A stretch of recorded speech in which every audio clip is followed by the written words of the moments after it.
Aujourd'hui, on continue une exposition suivie dans l'évangile de Matthieu.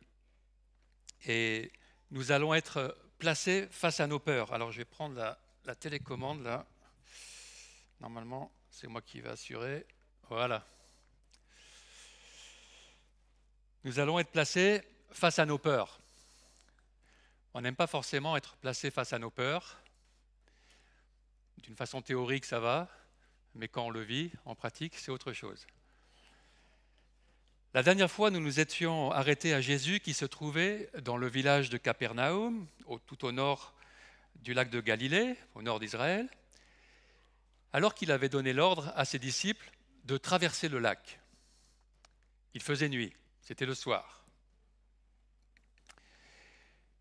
Et nous avions vu que Matthieu avait alors inséré deux rencontres avec deux personnes, un spécialiste de la loi et un autre disciple, et cela pour illustrer les exigences que Jésus a envers ceux qui le suivent, ceux qui veulent être ses disciples. Nous l'avons chanté tout à l'heure, je te suivrai. En décrivant ces deux attitudes contrastées, nous avions vu que Matthieu a englobé les différentes réactions que les différentes personnes peuvent avoir, que nous pouvons avoir face à cet appel de Jésus à le suivre. Ces réactions nous ont montré que l'homme naturel, fondamentalement, est en décalage par rapport à Jésus. Par nous-mêmes, nous ne voyons pas clairement toute la réalité. Nous nous faisons des films sur Dieu, des films sur nous-mêmes. Et Jésus doit corriger et éclairer la perception que nous avons non seulement de qui il est, mais aussi la perception que nous avons de notre situation personnelle. Il le fait d'abord avec des interpellations chocs. Nous l'avons vu avec les deux réponses qu'il a faites à ces deux personnages. Il veut faire réaliser ce que c'est que d'être vraiment un disciple de Jésus, ce que c'est que vraiment le suivre.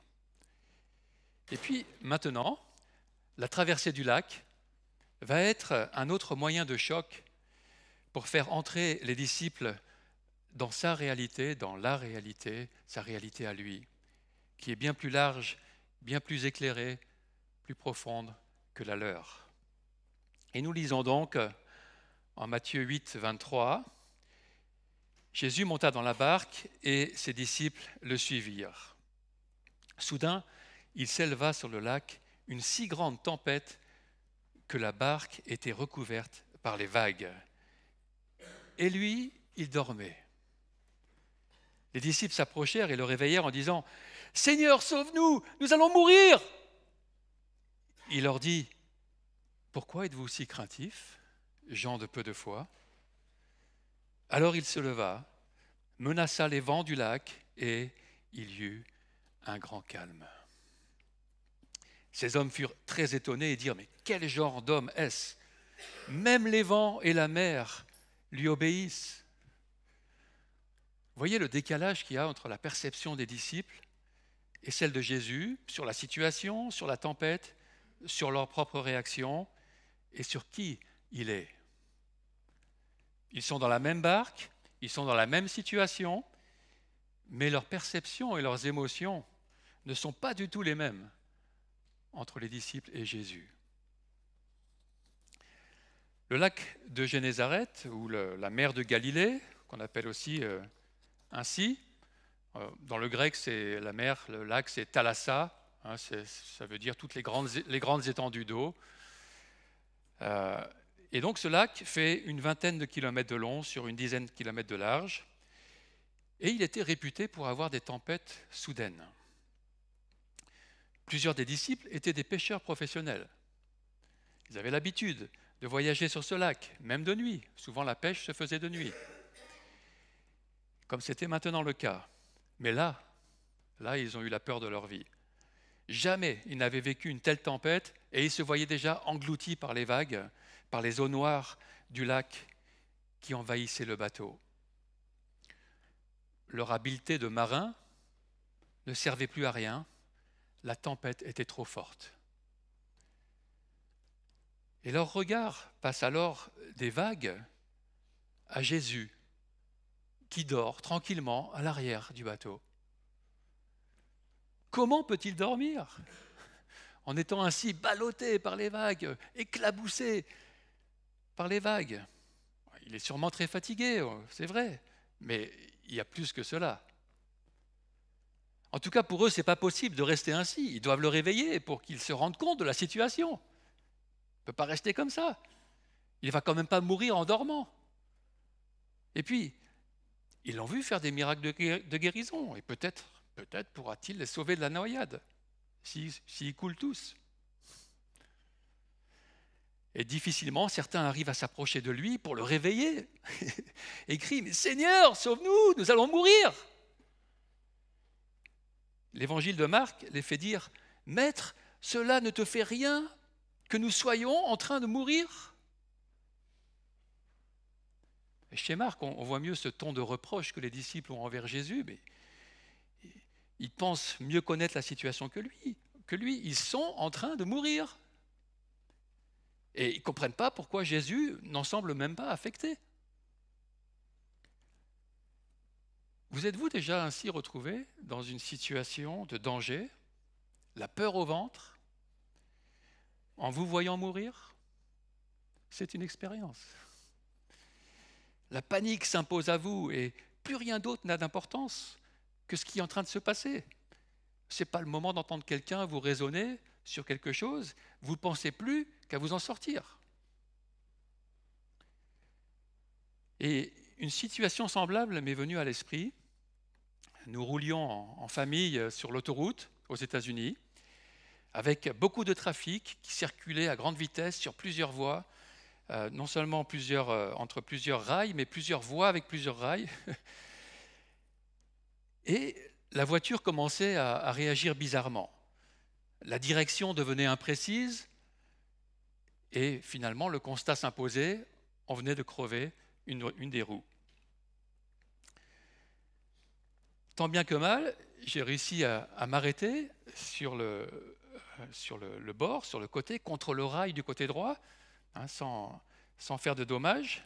Ce n'était pas évident. Et puis, le problème aussi, c'est que cette voie sur le côté était vraiment très étroite, juste à peine la place pour une voiture, vraiment serrée contre le rail.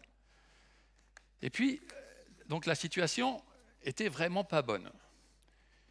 On était en plus après une légère bosse, ça veut dire que les voitures ne nous voyaient pas de loin, alors qu'elles arrivaient à pleine vitesse. Et puis, c'était trop dangereux d'essayer de changer la roue. À n'importe quel moment, on pouvait se faire happer par une voiture.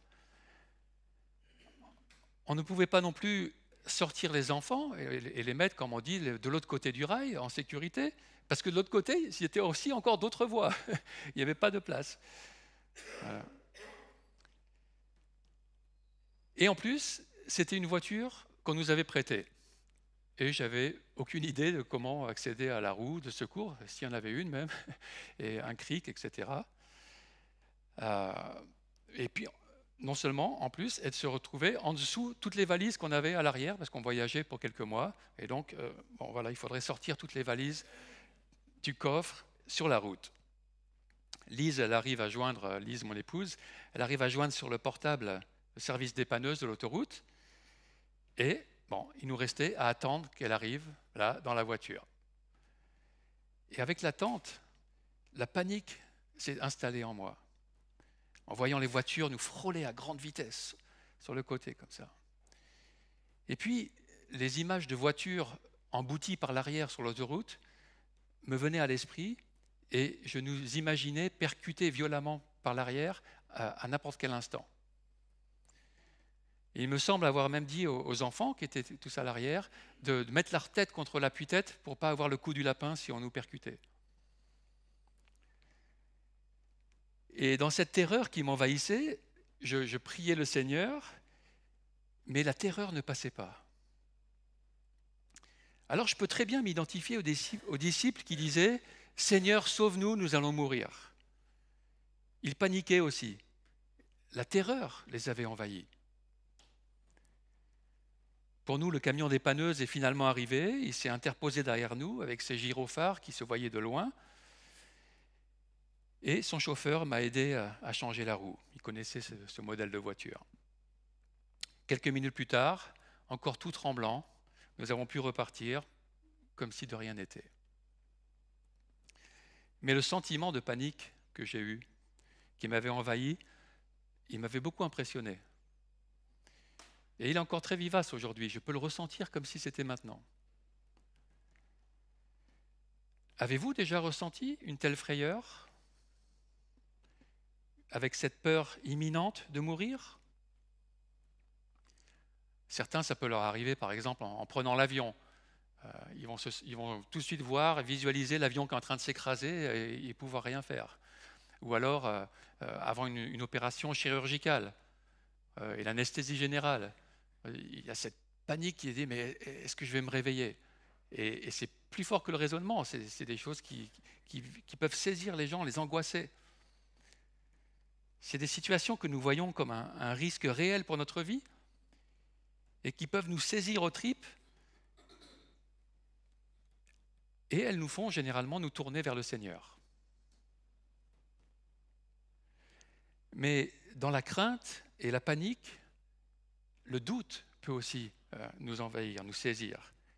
Le Seigneur nous entend-il? Voit-il notre situation? Est-il en train de dormir? Veut-il vraiment nous sauver? On peut avoir ces sentiments. Ce sont des réactions humaines et on les trouve d'ailleurs aussi dans la Bible. Ainsi, le psalmiste interpellera Dieu en disant « Ah oui, mais je n'avais pas mis les autres paroles, désolé. » En disant « Lève-toi, pourquoi dors-tu, Seigneur? Réveille-toi, ne nous repousse pas pour toujours. Pourquoi te caches-tu » Dans la détresse et le danger qui s'installe, on peut avoir l'impression que le Seigneur ne s'intéresse pas à notre situation. Le fait même qu'il laisse ces épreuves nous arriver ne nous rassure pas. Mais la réponse de Jésus aux disciples, au verset 26, nous interpelle. « Pourquoi êtes-vous si craintifs, gens de peu de foi ?» Qu'auriez-vous répondu à Jésus à cette question si vous étiez à leur place? Lorsqu'il avait 27 ans, Rembrandt a peint ce tableau en méditant sur cet épisode des évangiles. Alors c'est un tableau qui est propriété du musée Gardner à Boston et qui a été volé en 1990, jamais retrouvé, mais heureusement nous avons cette photo. Alors on y voit les disciples dans différentes positions, de ceux qui cherchent désespérément à faire quelque chose, à gauche et à droite, en ajustant la voile, en ramant, à ceux qui sont prostrés ou qui s'accrochent, en passant par celui qui en semble malade au premier plan, et à ceux qui questionnent vivement Jésus derrière lui. Alors désolé, on ne voit pas forcément très bien, mais là, ici il y a quelqu'un qui est en train de faire quelque chose par-dessus bord, là. Voilà. Et puis aux 12 disciples qui sont représentés dans la barque, Rembrandt en rajoute un 13e. Un 13e, ici, qui nous regarde, la main sur le chapeau, il se tient à la corde parce que ça bouge et qu'il y a du vent. Et plusieurs y ont reconnu Rembrandt lui-même, et parce qu'il le fait aussi dans d'autres tableaux. Il se place dans la scène pour nous prendre à témoin, comme s'il voulait nous poser la question, et vous, quelle aurait été votre réaction? Qu'auriez-vous fait? Qu'auriez-vous dit? Aurions-nous eu la foi pour ne pas avoir peur?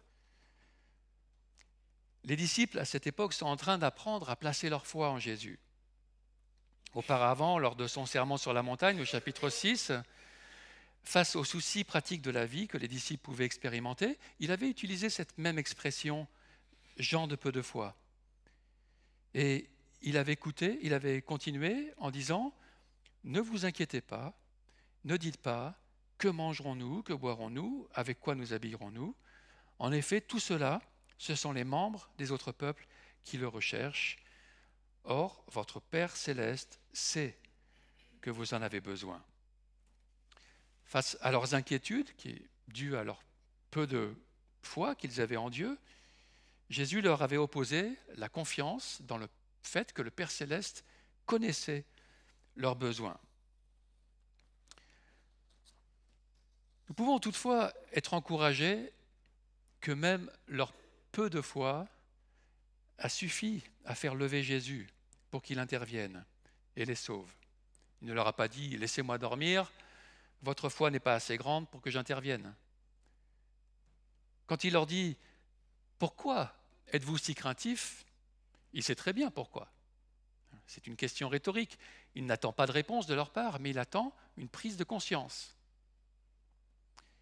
Il sait qu'ils auraient pu répondre qu'ils avaient de quoi être craintifs et que dans bien des situations périlleuses qui nous arrivent dans ce monde, nous avons aussi toutes les raisons d'être dans la crainte. La peur est une émotion de protection que nous acquérons à force de vivre dans ce monde dangereux. Car plein de choses effrayantes arrivent.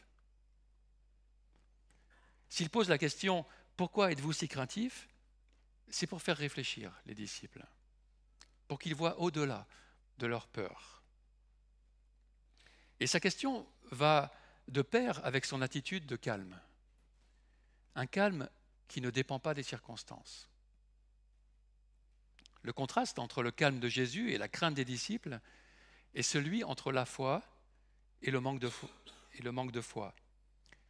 D'un côté, la foi de Jésus lui permet d'être dans le repos, et de l'autre, le manque de foi des disciples les conduit à l'agitation. La peur et le manque de foi peuvent aussi former un cercle vicieux et se nourrir l'un l'autre. Ils peuvent s'encourager mutuellement et grandir jusqu'à remettre en question la confiance en Dieu. C'est l'histoire du peuple d'Israël qui avait été appelé par Dieu à une autre traversée, le désert cette fois-ci. Et leur peur de mourir dans le désert et leur manque de confiance en Dieu les ont empêchés d'entrer dans le repos de Dieu, nous disent les Écritures. Dans le repos en Dieu. Pourtant, ils avaient vu de nombreux miracles.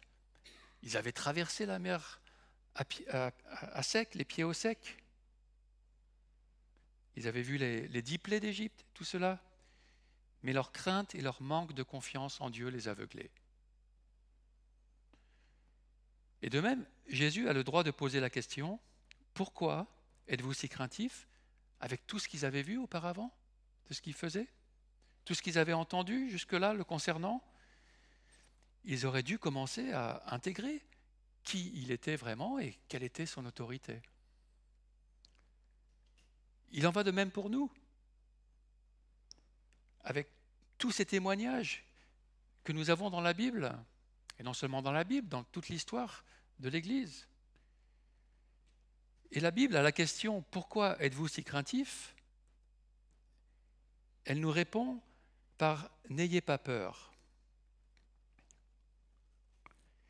Plus d'une centaine de fois.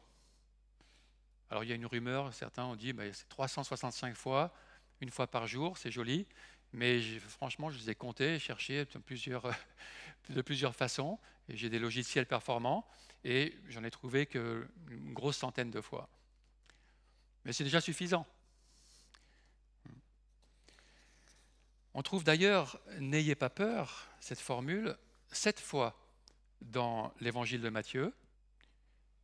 Et pour ceux qui le savent un peu, dans la Bible, il y a les chiffres représentent quelque chose, et le 7 représente la perfection, la totalité. Et c'est probablement par hasard qu'il y en a cette mention dans cet évangile. Alors d'un côté, les disciples sont dans la panique, et de l'autre, l'attitude, les paroles et l'autorité de Jésus nous montrent qu'il reste en contrôle total de la situation. Le verset nous dit « Alors il se leva, menaça les vents du lac, et il y eut un grand calme. » Dans l'Ancien Testament, Une telle autorité sur la mer, les vents et les vagues n'appartient qu'à Dieu. Cela rappelle lorsque Dieu avait calmé la tempête qu'il avait lui-même fait venir dans l'histoire de Jonas, en Jonas 1,15, disant « Et la fureur de la mer s'apaisa ». Et le psaume 89,9 dit « Éternel, Dieu de l'univers, qui est puissant comme toi ?» Sous-entendu, personne. Éternel, ta fidélité t'environne, c'est toi qui maîtrises l'orgueil de la mer, quand ces vagues se soulèvent, c'est toi qui les calmes. Alors il est vrai que Moïse avait levé son bâton pour que la mer s'ouvre, mais c'était à la demande de Dieu. Mais qu'un homme parle directement au vent et à la mer selon sa propre autorité, ça c'était inédit. Et on peut alors comprendre que les disciples furent très étonnés et dirent « Mais quel genre d'homme est-ce ? Même les vents et la mer lui obéissent. » Que Jésus fasse des miracles, comme certains prophètes d'autrefois, ça, ils pouvaient l'intégrer. Mais que l'homme Jésus agisse comme Dieu lui-même, ça dépassait leur entendement. Comme le dit Christophe Payat, l'autorité de Jésus, après être apparue dans son enseignement, dans le Sermon sur la montagne, puis dans sa capacité de guérison, éclate ici dans son rapport aux éléments naturels. Et il relève ensuite le parallèle qu'on a dans notre histoire ici avec le psaume 107, 23, qui dit « Ceux qui étaient partis en mer sur leurs bateaux et travaillaient sur les grandes eaux, ceux-là ont vu la façon d'agir de l'Éternel et ses merveilles en haute mer. D'un mot, il a fait souffler un vent de tempête qui a soulevé les vagues de la mer. Ils montaient vers le ciel, descendaient dans l'abîme. Ils étaient angoissés face au danger. Saisis de vertige, ils titubaient comme un homme ivre et toute leur habileté était réduite à néant. Dans leur détresse, ils ont crié à l'Éternel et il les a délivrés de leurs angoisses. Il a arrêté la tempête, ramené le calme et les vagues se sont calmées. Ils se sont réjouis de ce qu'elles s'étaient apaisées et l'Éternel les a conduits au port désiré. Sur la mer de Galilée, c'est Jésus qui remplit ce rôle de l'Éternel. C'est à lui qu'ils ont crié et c'est lui qui a arrêté la tempête, ramené le calme et les vagues se sont calmées. C'est lui qui les a délivrés de leurs angoisses. Lorsqu'ils ont vu cette tempête se calmer, ils se sont posé donc cette question, quel genre d'homme est-ce? Même les vents et la mer lui obéissent. La réponse paraît donc s'imposer pour quelqu'un qui connaît l'Ancien Testament en tout cas. Mais il leur faudra encore du temps pour pouvoir intégrer cette vérité absolument extraordinaire que Jésus ne peut être que Dieu lui-même, qu'il est Dieu incarné. Nous avons du mal à saisir cette double nature humaine et divine de Jésus, de même que aussi la nature de la Trinité, parce qu'elle dépasse notre expérience, celle que nous avons de notre propre nature humaine. Mais la Bible nous fait comprendre quelles sont des réalités. Et donc, pour nous, qui est vraiment Jésus? Dans l'Église, c'est facile de dire « Jésus est Seigneur ». Mais le disons-nous aussi dans notre vie de tous les jours? Le disons-nous aussi quand nous avons peur? Jésus reste-t-il Seigneur lorsque nous traversons les tempêtes? Nous devons justement encore voir un point important concernant la venue des tempêtes dans cette histoire et la venue des tempêtes dans nos vies. Alors que dans le psaume 107 que nous venons de lire et dans Jonas, c'est Dieu lui-même qui provoque la tempête. On peut se demander si Jésus n'avait pas prévu celle-ci en demandant à ses disciples de traverser le lac pour les mettre à l'épreuve, en les amenant au bout d'eux-mêmes, On a lu dans le psaume que ça réduit à néant leur habileté. Et pour leur enseigner qui il est vraiment. Et avec ce questionnement, il faut aussi voir encore autre chose et savoir que dans la pensée juive, la mer est une métaphore, elle sert de métaphore au chaos et aux forces obscures. Dans les prophéties bibliques, les grands monstres, les forces démoniaques viennent de la mer. C'est un lieu menaçant pour les hommes et des forces que Dieu doit maîtriser. Par exemple, nous lisons dans Job 26, 12, « Par sa force, la force de Dieu, il dompte la mer. Par son intelligence, il en brise l'orgueil. Son souffle donne au ciel la sérénité, sa main transperce le serpent fuyard. » C'est un langage imagé, parlant du rapport de force entre Dieu et les forces du mal, qu'il doit dompter comme un animal sauvage. Nous associons aussi l'image du serpent, le Léviathan, avec les forces diaboliques. Et on voit encore ainsi le prophète Ésaïe, qui en parlant des temps de la fin, dit en Ésaïe 27, 1, « Ce jour-là, l'Éternel interviendra à l'aide de sa dure, grande et forte épée contre le Léviathan, ce serpent fuyard. Oui, contre le Léviathan, ce serpent tortueux.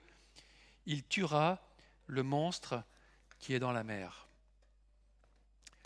Ainsi, en ayant autorité sur ce qui se passe dans et sur la mer, Jésus est montré comme ayant autorité sur ces puissances obscures. Il y a peut-être donc aussi dans cette tempête une préfiguration de sa victoire sur Satan et sur la mort. D'ailleurs, dans l'Apocalypse, dans la vision de l'apogée du règne de Dieu qui vient sur la terre avec la Nouvelle Jérusalem, la mer a disparu, il n'y a plus de mer, plus de chaos, plus de forces démoniaques, plus de danger. Maintenant, dans notre vie de tous les jours, nous devons encore faire face à ces puissances obscures, à ces forces de destruction qui sont plus fortes que nous et qui nous menacent, qui peuvent nous engloutir. Lorsque nous les rencontrons, nous sommes poussés à crier « Seigneur, sauve-nous !» Et si Jésus doit menacer les vents et la mer pour le calmer, ce mot menacer, c'est le même qu'il utilise quand il chasse les démons dans les évangiles. Et il se peut donc que le monde des ténèbres, les forces diaboliques en lien avec la mer et les eaux noires, étaient elles-mêmes derrière la tempête, cherchant à faire périr Jésus et les disciples. Nous savons que le diable cherche à s'opposer au plan divin de rédemption, qu'il cherche à mettre des bâtons dans les roues à la progression de l'Évangile. Et on voit aussi dans le chapitre 2 de l'Épître aux Hébreux qui nous dit que le diable utilise la peur de la mort pour tenir les hommes dans l'esclavage. Une expression un peu particulière qu'on ne voit pas ailleurs, utiliser la peur de la mort pour les tenir, les hommes, en esclavage.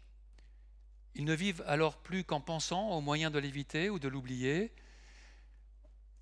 Le diable encourage la peur, il éloigne ainsi les humains de la confiance en Dieu et les garde sous son contrôle, sous sa puissance. Ils sont alors contrôlés par la peur et n'agissent plus par la confiance. Pour beaucoup, leur crainte conduit à remettre la bonté de Dieu en question et à finalement rechercher en dehors de lui des solutions à leurs besoins qu'ils voient comme étant essentiels, jusqu'à s'écarter de Dieu. Alors Dieu a donné des moyens aussi pour du secours, mais pas pour qu'on s'écarte de lui. Et de s'écarter de lui, de chercher en dehors de Dieu des solutions, finit par conduire à un aveuglement spirituel. Heureusement, de l'autre côté, nous avons la puissance de Dieu, la résurrection de Jésus, qui nous libère de cette peur de la mort. lorsque nous nous concentrons sur son autorité et sa puissance de vie, et en fin de compte aussi sur sa bonté ultime qu'on a chanté tout à l'heure, nous sommes libérés pour le suivre et agir sans crainte. Ainsi, si Dieu laisse une marge de manœuvre au diable, et qu'il utilise peut-être même pour provoquer cette tempête, Dieu reste ultimement au contrôle. Il ne nous garantit pas de nous épargner toujours de la mort physique. Tous ceux qui sont dans le bateau finiront par mourir un jour, même Jésus. Mais pour Dieu, la vie ne s'arrête pas au corps que nous avons maintenant. Nous pouvons avoir cette confiance que non seulement ses plans doivent s'accomplir, ses plans pour nous, ses plans par nous, et donc que rien ne se fera avant le temps prévu, mais aussi qu'il est le Dieu de la vie éternelle, et donc que notre confiance ne s'arrête pas à cette vie. En tout cas, pour les disciples, cette petite troupe, cette nuit-là, ce n'était pas encore le moment de mourir. Maintenant, si Jésus a utilisé la tempête pour enseigner les disciples, il est légitime qu'on se pose la question s'il utilise aussi ainsi les tempêtes dans nos vies, à nous. La réponse est dans la Bible, en bien des endroits. Oui, Dieu, comme on le voit dans le psaume, comme on le voit dans Jonas, Dieu organise aussi des tempêtes dans notre vie pour exercer notre foi. Il permet que des épreuves viennent pour nous enseigner qui il est vraiment et pour nous transformer. Remarquons que les disciples étaient montés dans le bateau en suivant l'ordre de Jésus. Ce n'est pas de leur faute si la tempête a éclaté, comme ça avait pu l'être pour le prophète Jonas. Cela ne leur arrive pas parce qu'ils étaient désobéissants. Ils suivaient Jésus. Obéir à Jésus et le suivre ne nous soustrait pas aux épreuves. On pourrait même dire qu'au contraire, cela nous garantit qu'on va en avoir. L'apôtre Pierre, présent dans le bateau, enseignera dans sa première lettre, en particulier sur ce sujet. Et comme je l'avais expliqué lorsque nous avions vu le premier chapitre de cette lettre, il l'a écrite pour encourager les chrétiens qui passent par l'épreuve et qui souffrent des épreuves qu'il dira être nécessaires. Il dit ainsi au verset 3, « Béni soit Dieu, le Père de notre Seigneur Jésus-Christ. Conformément à sa grande bonté, il nous a fait naître de nouveau à travers la résurrection de Jésus-Christ pour une espérance vivante, pour un héritage qui ne peut ni se détruire, ni se souiller, ni perdre son éclat. Il vous est réservé dans le ciel, à vous qui êtes gardés par la puissance de Dieu, au moyen de la foi, pour le salut prêt à être révélé dans les derniers temps. C'est ce qui fait votre joie. Même si maintenant, puisqu'il le faut, vous êtes pour un peu de temps attristés par diverses épreuves. Ainsi, la valeur éprouvée de votre foi, beaucoup plus précieuse que l'or, qui est périssable et que l'on soumet pourtant à l'épreuve du feu, aura pour résultat la louange, la gloire et l'honneur lorsque Jésus-Christ apparaîtra. Dieu purifie notre foi comme on purifie l'or par la fournaise, qui fait remonter les impuretés et qu'on peut alors enlever. Nous avons placé notre foi dans le salut qui nous est offert en Jésus-Christ, mais notre foi a besoin d'être purifiée. Le salut est parfait, mais pas notre foi. Nous aimons le Seigneur, mais nous pouvons encore avoir le cœur partagé. Nous aimons le Seigneur, mais d'autres choses rivalisent encore dans notre cœur avec lui. Nous pouvons aussi laisser de mauvaises choses nous habiter, de mauvaises habitudes, des façons de penser qui ne sont pas à la gloire de Dieu. Et comme le joaillier désire que l'or avec lequel il va faire un beau bijou soit pur, Dieu désire que notre foi en lui, qui lui est si précieuse, soit épurée. Notre foi lui montre le désir de notre cœur, celui d'être proche de lui, de vivre en communion avec lui. Bref, notre foi lui montre notre acceptation de son plan et notre désir de l'aimer. Mais que dirions-nous en achetant une alliance en or pour notre mariage si elle avait des taches ou des saletés incrustées? On dirait, non, ça ne va pas.